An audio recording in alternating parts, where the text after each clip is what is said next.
o jeito como a gente come, socializa, tudo isso a gente aprendeu com a nossa família. Tem livro que a gente lê por puro prazer, é diversão, mas tem outros que trazem ensinamentos para a vida e podem até ultrapassar gerações, que é o caso desse livro aqui, e não seria humilde da minha parte guardar o que eu aprendi lendo apenas esse trecho com outras pessoas que têm interesse de saber. Livros assim de autoajuda não são o meu gênero favorito, mas alguns valem a pena e aqui nesse canal eu trago pra vocês coisas que eu aprendo com esses livros e que você pode usar na sua vida também, então não se esquece de se inscrever aqui nesse canal e deixar seu comentário. Só pra contextualizar, o nome do livro é Como Convencer Alguém em 90 Segundos. Ele é do Nicholas Buffman, ele é um fotógrafo que começou a dar palestras sobre como se conectar com a pessoa do outro lado da câmera. Só que, ao longo do tempo, as palestras dele deixaram de ser só sobre fotografia e passaram a ser mais sobre a conexão com a outra pessoa. E esse se tornou o tema principal dele, conexão.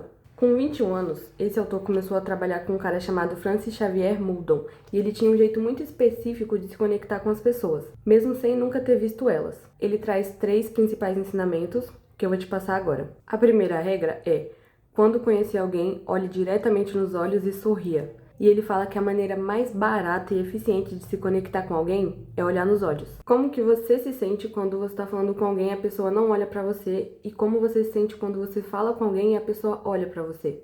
É uma sensação totalmente diferente.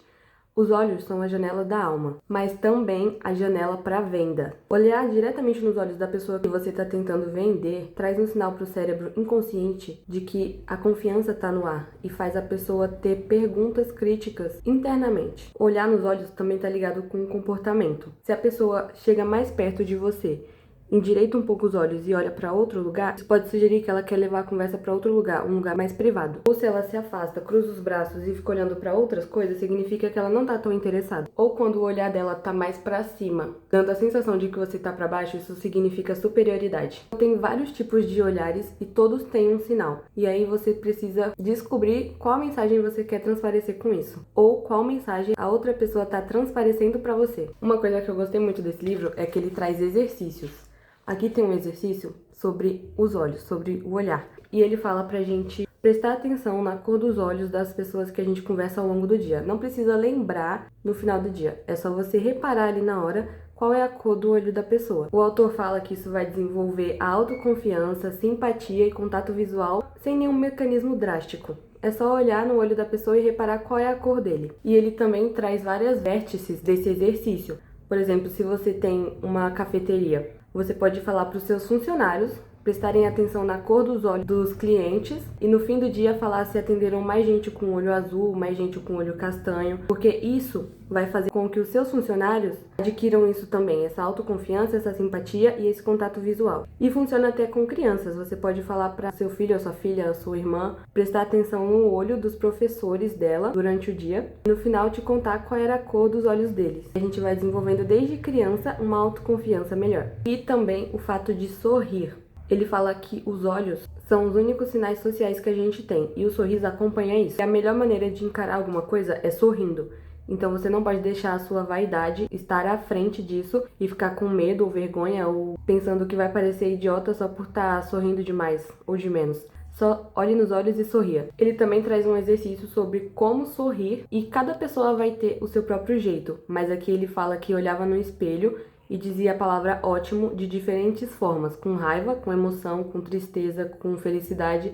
E quando ele precisava se forçar a sorrir em alguma situação, ele lembrava disso. Vinha na cabeça dele a palavra ótimo e ele conseguia sorrir naturalmente. A regra número 2 é: se você quer que alguém sinta que já te conhece, seja um camaleão. O seu comportamento, atitude e expressões precisam estar de acordo com a ocasião. Você não grita numa igreja, assim como você também não sussurra num show. E a gente sabe como nos adaptar. A gente sabe ser camaleões porque a gente faz isso a vida toda. Quando alguém te encontra na rua e fala bom dia, você responde bom dia da mesma forma. Se a pessoa sorri pra você, você sorri de volta.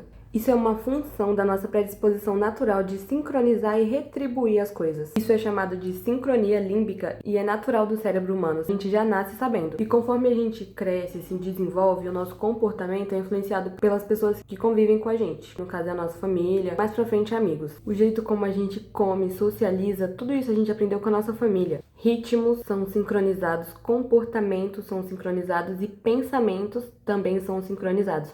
Por isso que algumas pessoas têm intrinsecamente uma frequência de escassez, onde elas pensam que a qualquer momento tudo para elas pode acabar e elas vão ficar sozinhas e abandonadas no mundo. O dinheiro pode acabar, a comida pode acabar, tudo pode acabar a qualquer momento. E algumas pessoas têm intrinsecamente a frequência da abundância e da prosperidade, onde elas sabem que se acabar, tem mais.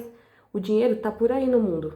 Ele não vai sumir, ele não vai acabar. A comida também, ela tá por aí no mundo, não vai acabar. Se acabar é só você ir comprar mais. Eles sabem disso porque tá intrínseco neles. A família deles é assim, eles pensam dessa forma. Então, para ele é natural pensar dessa forma também. Por isso, o meio que a gente anda é tão importante. Por isso que é tão importante andar com gente que eleve a nossa frequência e que traga novas afirmações e boas afirmações pra gente. A gente já se comporta como o outro desde que a gente nasceu. Então, agora tem que fazer isso de forma consciente. Escolher a quem você quer se parecer. A regra número 3 é: capture a imaginação que você vai capturar o coração. Aqui no livro, o autor tá com o chefe dele, que é o Muldoon, e ele pergunta se ele tá com fome e ele responde que não. E aí o chefe dele começa a descrever uma comida totalmente apetitosa, deliciosa, maravilhosa, e ele começa a ficar com fome, porque ele ativou a imaginação do autor. Ele ativou as emoções. Isso fez com que alguém que não estava com fome começou a ficar com fome. Assim como alguém que não quer comprar um produto pode passar a querer, se você captar a imaginação dessa pessoa. Para mexer com as emoções de alguém, você precisa persuadir ela. Persuasão é você fazer com que as pessoas queiram fazer o que você quer que elas façam. Aristóteles dizia que para persuasão funcionar, a gente precisa de 3 coisas: emoção, lógica e confiança. Um exemplo, essa parede aqui atrás é branca, então a gente precisa pintar ela de amarela. A confiança está associada ao seu tom de voz e à sua postura também. A lógica vem do que é real, a parede é branca, e a emoção vem da cor amarela. Por que amarelo? E aí você tem que explicar o seu ponto. Amarelo é uma cor que transmite alegria, felicidade, emoção. Então, para as pessoas olharem essa parede e sentirem isso, a gente tem que pintar ela de amarela. Dificilmente vão questionar o seu ponto. E assim você consegue persuadir. Assim como eu falei para vocês, esse aqui foi o tanto que eu li desse livro e essas foram as coisas que eu aprendi até agora. Se você quiser ver as próximas páginas, se inscreve no canal para não perder nada, deixa o like e ativa a notificação.